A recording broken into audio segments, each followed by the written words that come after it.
हुजूर सैयद सालार मसूद गाजी रहमतुल्लाह अलैह ये वो अजीम बुजुर्ग हैं जो हुजूर सैयदना गौस पाक रहमतुल्लाह अलैह से 65 साल पहले इस दुनिया फ़ानी में तशरीफ़ लाए और हिंद की ज़मीन पर इस्लाम का परचम बुलंद किया। आपने महज 19 साल की उम्र में शहादत के जाम को नोश फरमाया। आप वो अजीम बुजुर्ग हैं कि जिनके आस्ताने से आज भी फैज़ का दरिया जारी व सारी है।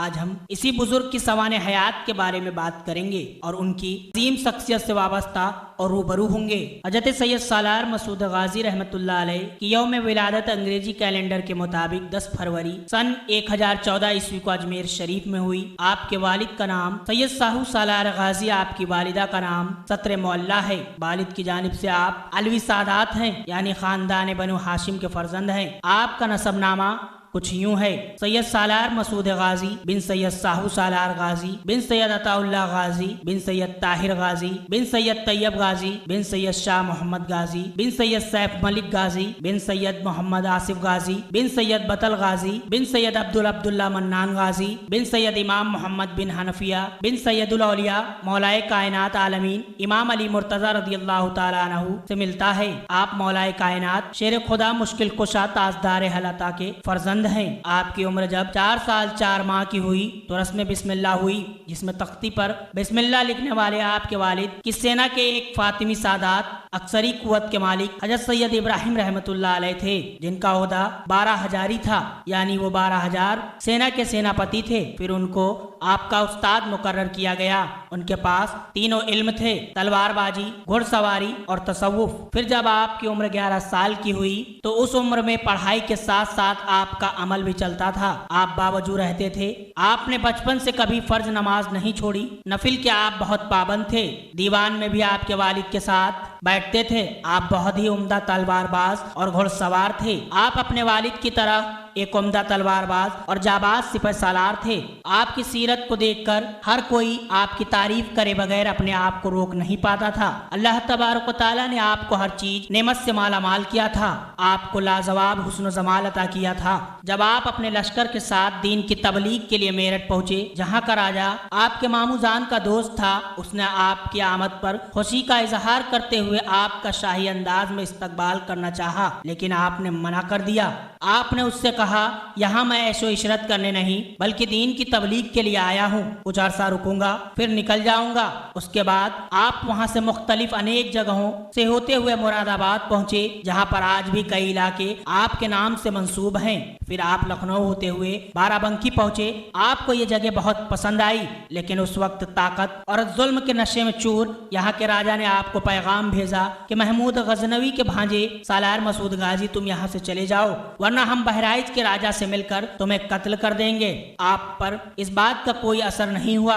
के बाद राजा देवनारायण और भोजपुत्र ने आपको धोखे से कत्ल करने की कोशिश की, लेकिन अल्लाह के फजलो करम से उनकी साजिशें बेनकाब होनी पड़ी। आप अभी बाराबंकी ही में थे कि आपकी वालिद माजिदा का इंतकाल हो गया। उनको गजनी में ही सुपर्द खाक कर दिया गया। उनकी दरगाह गजनी में ही है। इस वाक्य के बाद आपके वालिद सैयद सालार आपके साथ बाराबंकी में ही रहने लगे और उन्होंने भी दीन की तबलीग में अपना सब कुछ लुटा दिया। बाराबंकी में कुछ अरसा रुकने के बाद आपने अपने चचा सैयद सैफुद्दीन सालार गाजी रहमतुल्लाह अलैह को बहराइच भेजा, जहां पर राजाओं ने आपको कत्ल करने के इरादे से घेर लिया। जब यह खबर आप तक पहुंची तो आपने बहराइच की तरफ हिजरत कर ली और आखिरकार आपने 27 रमजान 423 हिजरी में अपने मुबारक कदम बहराइच की सरजमीन पर रखे। आपने सभी से प्रेम मोहब्बत का रवैया अपनाया, जिससे लोग आपसे मुतासिर हो जाते। आपकी शोहरत हर तरफ फैलने लगी। उस वक्त श्रावस्ती, बहराइच, गोंडा भी सटे हुए जनपदों में राजगढ़ इस बात से भयभीत हो गए कि आपने बस्ती के राजा सुहेल देव को अपने चचा सैफुद्दीन गाजी को भेजकर ये पैगाम दिलवाया कि मैं अमन और शांति के साथ अपने मजहब को लोगों तक बताने के लिए आया हूँ। यहाँ चंद दिन दीन की तबलीग करूंगा और फिर चला जाऊंगा, लिहाजा मुझे मेरा काम करने दे और आप अपना काम करें। ये सुनकर अपनी ताकत के घमंड में चूर महाराजा ने सैफुद्दीन सालार गाजी को गिरफ्तार गिरफ्तार कर लिया। जब सैयद सालार मसूद गाजी के पास ये पैगाम आया कि आपके चाचा को बस्ती के राजा ने गिरफ्तार कर लिया है तो आपको बहुत गुस्सा आया, मानो आज कहर बरपने वाला है। आपने मुबारक चेहरे पर यह गुस्सा साफ तौर पर देखा जा सकता था, क्योंकि अल्लाह के जो खास बंदे होते हैं वो जमाली होते हैं, साथ ही साथ जलाली भी होते हैं। आपने कहा कोई बात नहीं, अब सालार मसूद गाजी खुद जाएगा और उन्हें जंग की दावत देकर आएगा। आप बखूबी ये जानते थे कि उनसे मुकाबले में आपकी सेना बहुत कम है, लेकिन आप तो गाजी थे। आपकी रगों में उस हस्ती का खून था जिसने खैबर को उंगलियों पर नचाया हो। आप तो उस अब्बास अलमदार के भतीजे हैं जिन्होंने 1.5 लाख का लश्कर चंद घंटों में अकेले खत्म कर दिया हो। आपकी रगों में करबला की जंग का उबाल मार रही थी। आपकी बहादुरी मौलाए कायनात की मुबारक निस्बत की गवाही दे रही थी। जब सैयद सालार मसूद गाजी बहराइच आए तो आपका मकसद बिल्कुल भी जंग का नहीं था, लेकिन कुदरत इलाही को जो मंजूर था वही होता है। इस पर किसी शायर ने क्या ठीक कहा है कि मुद्दई लाख भला चाहे तो क्या होता है, वही होता है जो मंजूर खुदा होता है। शायद अल्लाह रब्बुल इज्जत को आपको इस काम के लिए चुन लिया था, क्योंकि जब इमाम हुसैन रदियल्लाहु ताला अन्हु को करबला बुलाया गया तब वो भी जंग की नियत से नहीं गए, और जब मेरे मसूद गाजी बहराइच आए तब आपका भी कोई इरादा जंग का न था। आपके मन में एक सवाल पैदा हो सकता है कि जब सालार मसूद गाजी रहमतुल्लाह अलैह जंग के लिए नहीं आए तो उनके साथ लश्कर क्यों था? तो इसकी वजह ये थी कि आप ननिहाल की तरफ से शाही खानदान से ताल्लुक रखते थे। आप सब ने सुना होगा कि सुल्तान महमूद गजनवी आपके सगे मामू थे, आप उनके चहेते और आप सिपह सालार थे। इसी की वजह से आपके साथ आपके चाहने वाले भी तशरीफ लाए। आखिर वो दिन करीब आ गया जब मेरे सालार ने लाडलाए हैदर कर्रार के हक और बातिल के बीच जंग जारी हुई। जंग में तलवार उठा ली। अब हर तरफ हाहाकार मचा था। जब सैयद सालार ने अपने दोनों मुकद्दस हाथों से तलवार चलानी शुरू की तो ऐसा लग रहा था कि करबला की तस्वीर निगाहों में उमड़ आई है। आपके हाथ से चमकदार तलवार मानो दुश्मनों को ये बता रही थी कि हक वालों के हाथ में जो भी होता है वो कमाल का होता है। आप जिस तरफ घूम पड़ते इलाका साफ हो जाता। आपकी तलवार की ये धार देखकर बातिल घबरा गए। हर तरफ कयामत बरपा थी। बाज सूफिया फरमाते हैं कि तारीख इस्लाम में अगर किसी जंग को करबला की जंग कहा जाए तो वो जंग के सैयद सालार मसूद गाजी रहमतुल्लाह अलैह की यही जंग है। अल्लाह अल्लाह, ऐसा लग रहा था जैसे आदम की शफ़क़त सरकार गाजी को दुआ दे रहे हों, जैसे हजरत नूह की सुजात सरकार गाजी के बाजुओं में समा गई हो। ऐसा लग रहा था जैसे हजरत इब्राहिम की खुल्लत गाजी की बालाएं ले रही हों। ऐसा लग रहा था जैसे हजरत मूसा का तकल्लुफ गाजी के लबों में समा गया हो। ऐसा लग रहा था जैसे हजरत ईसा की रूहानियत मेरे गाजी के दाएं बाएं दस्तगीर कर रही हो।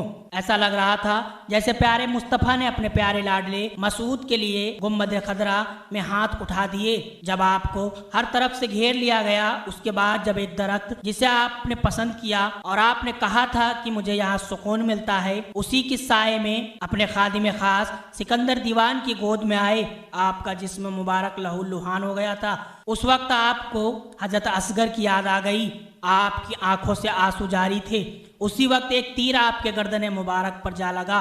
खून का फव्वारा तेजी से बहने लगा। आपके लब से अल्लाह अकबर की सदा ऐसे लग रहा था जैसे मौला अली का खून जोश मार रहा हो।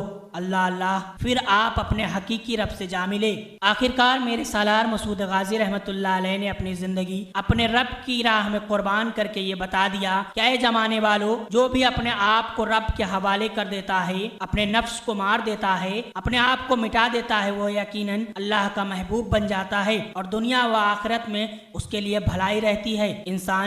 इंसान फरिश्ते भी उसके हक में दुआ करते हैं। सारा जमाना शाहिद है कि गाजी सरकार ने सिर्फ 19 साल की बज़ाहिर उम्र में वो काम कर दिया कि तक कयामत तक आने वाली नस्लें आपको सलाम पेश करेंगी। हिंद में इस्लाम फैलाने का जब तस्किरा होगा, इंसान अगर भूल भी जाए तो जिन व फरिश्ते आपका नाम इस फेरिस्त में बिलयकी सबसे ऊपर रखेंगे। आप जिस मुकाम पर फाइज हैं उसका अंदाजा औलिया अल्लाह ही समझ सकते हैं। आपकी शान में औलिया अल्लाह के कुछ अक़वाल यूं हैं। हज़रत शेख सुल्तान अहमद रहमतुल्लाहि ताला अलैह फरमाते हैं कि मुझे जब कोई मसला पूछना होता तो मैं ख्वाजा हिंद की बारगाह में जाता तो वो कहते कि सुल्तान बहराइच चले जाओ, वहीं से आपकी मुश्किलें दूर होंगी। मखदूम अशरफ जहांगीर सिमनानी रहमतुल्लाह अलैह फरमाते हैं कि मैंने खिज़र अलैहिस्सलाम को जितनी मरतबे सैयद सालार मसूद गाजी रहमतुल्लाह अलैह के आस्ताने पर देखा है, दुनिया में और कहीं नहीं देखा। मखदूम अशरफ सिमनानी अलैहि रहमा फरमाते हैं कि अगर कोई बहराइच जाए तो वहाँ कम से कम आधा घंटा जरूर बैठे, क्योंकि वहाँ हर घंटे हजरत खिज़र अलैहिस्सलाम अलैहिस्सलाम हाजिरी देते हैं। मखदूम बिहार शेख सैयद सरफुद्दीन याह्या मनेरी रहमतुल्लाह अलैह अपने मुरीद से फरमाते हैं कि अल्लाह ने मसूद गाजी को वो तसव्वुफ अता किया है जो जब चाहे जहाँ चाहे अपने चाहने वालों को अल्लाह की अता से अता कर देते हैं। पीर सैयद अली रहमतुल्लाह अलैह ने अपने मुरीद व खलीफा शाह मूसा रहमतुल्लाह अलैह को वसीयत फरमाई कि अल्लाह का कुर्ब हासिल करने के लिए सालार मसूद गाजी की तरफ तवज्जो करो, इन्हें अपना ईमान जानो। औलिया इकराम इनकी रूह से फैज़ पाते हैं। आप इन वलियों की ज़ुबान से सालार मसूद गाजी रहमतुल्लाह अलैह की शान का अंदाज़ा लगाएं कि क्या शान है सुल्तान बहराइच की। अल्लाह अल्लाह इसी को अपने शेर में रखते हुए अल्लामा इकबाल फरमाते हैं कि खुदी को कर बुलंद इतना कि हर तकदीर से पहले खुदा खुद बंदे से पूछे कि बता तेरी रजा क्या है। अजीजो, उत्तर प्रदेश के जनपद बाराबंकी जो कि लखनऊ, बहराइच, अयोध्या जैसे मशहूर स्थानों से सटे होने के बावजूद अपना एक अलग मर्तबा रखता है। बाराबंकी में एक जगह है बासा शरीफ जो कि अपना एक अलग ही वजूद रखती है। यहाँ पर हजरत सैयद शाह अब्दुल रज़्ज़ाक हुसैनी कादरी बासवी रहमतुल्लाह अलैह आराम फरमा है। बात तब की है जब आप बाजाहिर बाहयात थे। आपके एक मुरीद जो कि हज्जाम थे, उन्होंने आपसे अर्ज किया कि शेख मैं कुछ दिनों के लिए बहराइच जाने वाला हूँ, सरकार गाजी पाक का उर्स आने वाला है। आपने फरमाया क्यों हर साल उर्स पर जाते हो, यहीं से रहकर अकीदत रखो।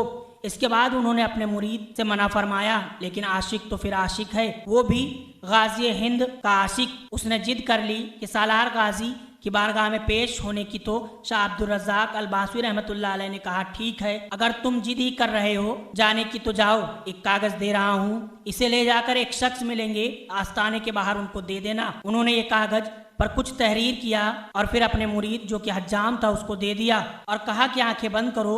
उसने आंखें बंद कर दी। उसके बाद आपने कहा आंखें खोल लो। उसने आंखें खोली तो खुद को बहराइच में पाया।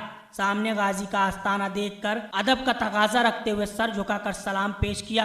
कुछ देर बाद मुर्शिद ने जो कहा था उस पर अमल करते हुए उनकी बताई हुई जगह पर एक अनजान शख्स को कागज थमा दिया। उस अनजान शख्स ने कागज को खोल कर पढ़ा और मुस्कुराने लगे। फिर उस अजनबी इंसान ने भी एक दूसरा कागज थमा दिया। फिर वो भी हज्जाम को वो कागज लेकर अपने शेख अब्दुल रज़्ज़ाक रहमतुल्लाह अलैह के पास पहुंचा और वो कागज पेश किया। आपने पढ़ा और आप मुस्कुरा दिए। मुरीद ने कहा हजरत आखिर मामला क्या है, क्या लिखा है जो आप भी मुस्कुरा रहे हैं। शेख अब्दुल रज़्ज़ाक अल बासवी रहमतुल्लाह अलैह फरमाते हैं कि तूने जिस शख्स को वो कागज दिया वो कोई और नहीं बल्कि सालार हिंदुस्तान है, सैयद सालार मसूद गाजी रहमतुल्लाह अलैह थे।